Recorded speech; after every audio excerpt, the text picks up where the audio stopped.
Hello, welcome to another episode of From the Inside Out. My name is Daisy, and although I am not a professional with letters after my name, I am certainly life experienced. I have children, I'm a wife, all those things that go into making me who I am, and at this time in my life I have experience behind me. And today I'd like to talk about routines. Routines, I feel, are very important, starting from when children are very young, and I mean very young. They help us get into a healthy way, especially day by day I'm talking about. Routines help us get through those days where things are going haywire, because things do when you have a young family, especially when you're a new mum, and you're still feeling your way and still getting things organised, and children don't read the same books and don't follow the same patterns as all the experts say they should. And sometimes it's up to, or actually I'd go so far as saying a lot of the time it's up to us to try and instigate a routine with our young ones, because they don't know, they're not born with this ability. It has to be taught, it has to be learnt. So routines, I feel, start really young, and routines I'm talking about is like, from my perspective, when my children were very young, it started with making sure I made the bed, and scooped up my dirty washing and putting it where it's meant to be. I'm not talking about full-blown housework, I'm just talking about leaving my room relatively tidy so I didn't have to go back to a mess later on. And because it was a routine I never used to have, well, actually I did. My routine was just getting up and going. But I listened to someone one day who actually said, it's a sign of a tidy mind. Well, I don't know if my mind's that tidy at times, but I did actually put into practice. I thought, let's give this a go, and over a period of a week I found it very, very good. It got me up and going and motivated, and as I left my room, my bed was made, dirty washing, or the clothes from the day before were put away, shoes were put away, and just like, it only took just a few minutes to do, and then I walked out of my room. So my routine started with breakfast with the little one. Do you have it in a good place? Like, is there a certain place you go to have it? Do it by a certain time. Routines during the day, is there certain times, and I'm not talking hard and fast that you must do this at all costs, but it gives you something of it gives you an order, something to strive for, especially when everything else is going haywire. From doing washing to making use of when they might be down for a sleep. It might be, you might have people coming around, and maybe you can get things done while they're there.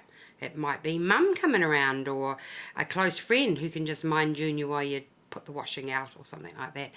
And just, and routines go on during the day, having your bath time, meal time, bedtime, very important, a regular bedtime, to and the run up to that, and routines into reading, the processes of going to bed, whatever suits your little one or your children if you have more than one. And then your routine for the evening, like, do you have a set time to, like, I'm going to spend half an hour just doing some basic tidy up, get the dishes out of the way, leave the kitchen tidy, and then it's me time. Or it might be folding the washing. My favourite thing to do at night when my babies, because my babies, I had nappies, actual cloth nappies, and my favourite thing to do at night, watching telly, catching up on programs, was folding my daughter's nappies and putting them in the nappy stacker. I loved that. But it was part of my routine. I did it. If it wasn't every night, it was certainly every second night, and I would have this big nappy folding session, and I loved it. But that was a routine to me, and I got to relax, I got a job done, and I got to catch up on telly, and it was me time. I don't know what my husband may have been doing at the time. He may have been at work, because he did shift work back then. He may have been out, it might have been doing something on the computer, he may have been out in the garage. But all I know is that for a few hours in the evening, or for at least a couple of hours, I had me time, which was brilliant. Because as an adult, you see, if you've instilled routines and lived by routines, then the payoff is these children go up through their lives, through their teenage years, when things are going a bit haywire, and then they take it into adulthood. And if it's part of your upbringing and part of who you are by then, it's actually really good. And I really put this to the test years ago when my husband and I separated. I mean, this was a long time ago. And people had said to me, because I always thought the importance of routine, especially in children's lives, was very good. It was as important as discipline, and that's another episode, but they go hand in hand for me, what I believe. And but people used to say to me that, how would you know? You've never been through it. You don't know what it's like to be separated and suddenly be a solo parent and having to deal with the aftermath of a marriage and so on and so forth. And they were right. I didn't. I could only guess at it. But I did know the importance of routines with children. I came from a big family. I was the oldest girl in my family, so I knew what it was like to grow up. And if we didn't have routines in our family, it just imploded, really. It was just a big mess. So we had very strict routines for different things. So I already knew the importance of that. And I had also seen and observed over the years how important it was to have routines for when things were going pear-shaped in your life, especially a marriage breakup or a relationship breakup. Because when your world's going out of control, and you don't quite know what you're doing with yourself, and then you transmit that to your children and their life's going out of control, which is with dad out of the picture or a long-term partner out of the picture, don't kid yourself, it is very traumatic for them, and they don't miss a beat. And if their routine goes out of kilter as well, you really are on shaky ground. But I had an opportunity to put this into place when my husband and I separated for a time. And I can tell you firsthand the importance that routine became. I was even more fanatical about routine than before.